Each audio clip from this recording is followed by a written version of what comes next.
What's up, everyone? It's Willette with Urbex and Coasters, and I just rode my first new-gen Intamin with Conda behind me, and I'm gonna say it now, I get the hype. I get the hype. This is easily the best coaster of the trip so far with this ride, and that drop, I am gonna say I prefer sitting on the left side. I'd say with seating selection, it's more what side of the train you sit on. I would say it's the left side gives the more aggressive ride, because that drop, you've got laterals to the left, and then on that outer bank airtime hill coming back down, you get those laterals to the left on the pull out of it as well. So I would say that the left side is the better seat, but I mean, it is a shame though that the worst part of the ride is the most unique looking part with that non-inverting Cobra roll. Like, I would say that is probably the worst element on it, but it is a great ride. Like, all of those hills, they all give good airtime. Those restraints, I can't say enough good things about. They do not staple. It is awesome.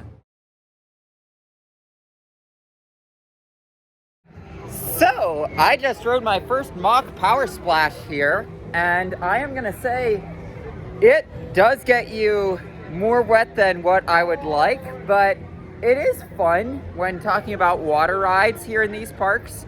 I wish that more water rides were like this, where they were coasters. You can see it going up there. I'd say the other spike is actually better, even though it looks like that one would be better because it's just plain vertical. Like, the other spike actually somehow gave more airtime. I don't know how, but yeah, like, I mean, I like this as a water ride because it actually doubles as a coaster, and I wish more parks would be to use these as their water rides, and in the colder season would run them dry, because I don't see how you couldn't do that with the LSMs. I couldn't see how they couldn't be run dry with the LSMs doubling as brakes. And here is a shot of the full layout here.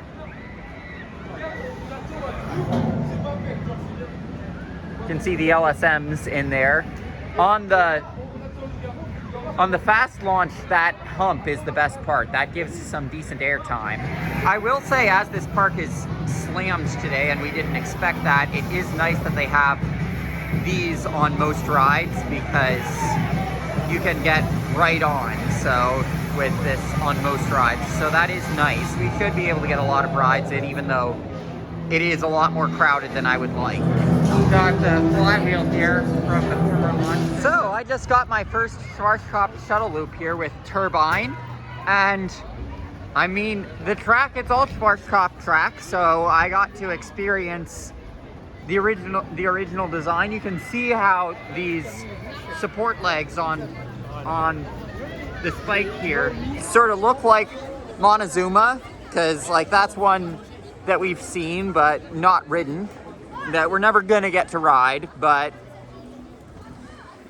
I mean, it's a cool thing to get to experience such a Schwarzkopf shuttle loop, because I mean, two home parks that have had these in their history and never gotten to ride one. I thought that my first one that I would get to ride would have been Cascabel, thinking of that at Niagara Amusement Park. That's what I was hoping for, but I mean, sadly, look how that worked out. But anyhow, you can see the support structure of this, and you can see the original A-frame supports in there, and then the supports for the tunnel. And I can say that because this ride is in the dark, it actually does get pretty disorienting. So, like, I mean, you would think you couldn't get disoriented on one of these, but like, yeah, you can see the original supports and then the supports for the tunnel. So there you go, pretty cool ride. Alrighty here, so we have a Gerstlauer, quote, airtime coaster is what they call it, and airtime is a force that, as enthusiasts, we absolutely love to experience.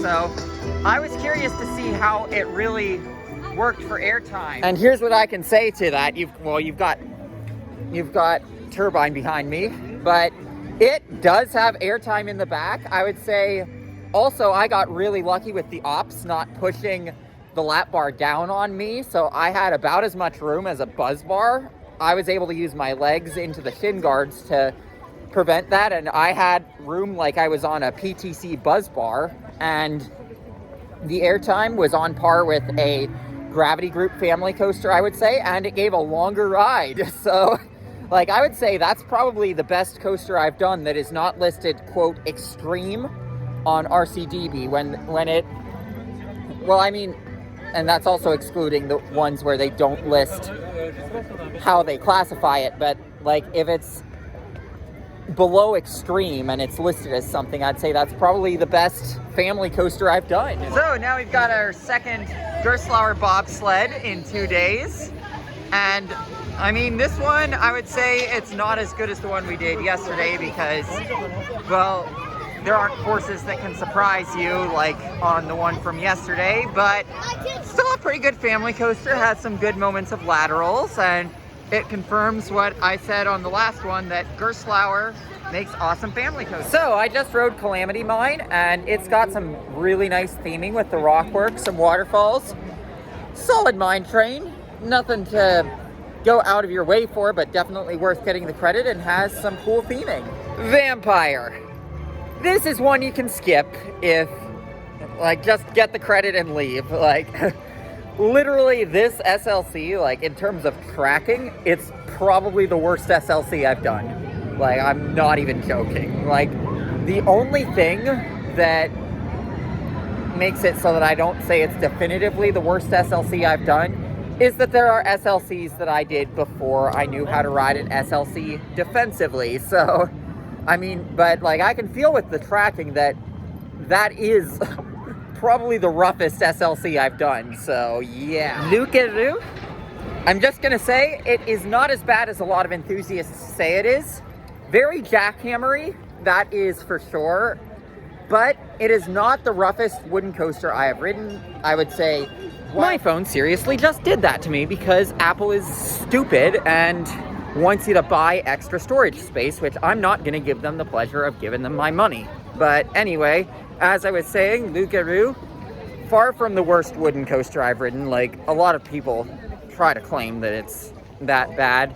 It's jackhammery, but at the end of the day, it's far from the roughest. And it has airtime, it has laterals, it has padded seats. So it's not as bad as a ride like, say, Mean Streak was. And definitely not as bad as 2014 Wild Beast, which, like, definitely not as bad as something like that. So I'd definitely be in favor of something happening to it, but I think the layout itself has some moments. So I say bring in Gravity Group, bring in GCI, and have them work on it. So, final thoughts on Walibi Belgium. Conda, absolutely amazing. Worth coming out here for. Best coaster of the trip so far. Absolutely incredible. Can't say enough good things about it. Loved that ride in the front that I got, which surprised me because I'm usually a back row girly. So, getting that ride in the front towards the end of the day, that ride was awesome. You lose the drop, but then some of those airtime hills actually hit better in the front. So that was a nice surprise. So that is a perfect example of why you try all the rows. And as for some of the supporting coasters, I really liked Megalodon in the back. It earned the title airtime coaster, but not in the very back car. It was not giving as much airtime. So definitely have to ride that one in the back. I like that this park uses single rider lines, and the operations tend to be pretty quick. So that's for the positives. Now for the negatives. They close queues early. They they want it to be, the posted closing time is when the ride operators go home. Not that is when they actually stop you from getting in the queue. That is when the ride operators go home and such. So that was a little bit frustrating if you wanted more rides in and the ride operators had to go home. Also, it ended up being busy when we didn't expect it to be, so yeah. And yeah, like and we did end up doing Walibi, and I am gonna say the swimsuit policy is absolutely ridiculous there. So like, they will reject certain swimsuits, like actual swimsuits. They will say, oh, you're not allowed in with this, but you can buy one of the swimsuits that you're allowed in with right here, conveniently located right here. So like, I mean, that kind of set me off when they did that. But I will say their Wild River is awesome, but be aware of that swimsuit policy. Do not let their business decisions of trying to reject people for swimsuits and then force you to buy them.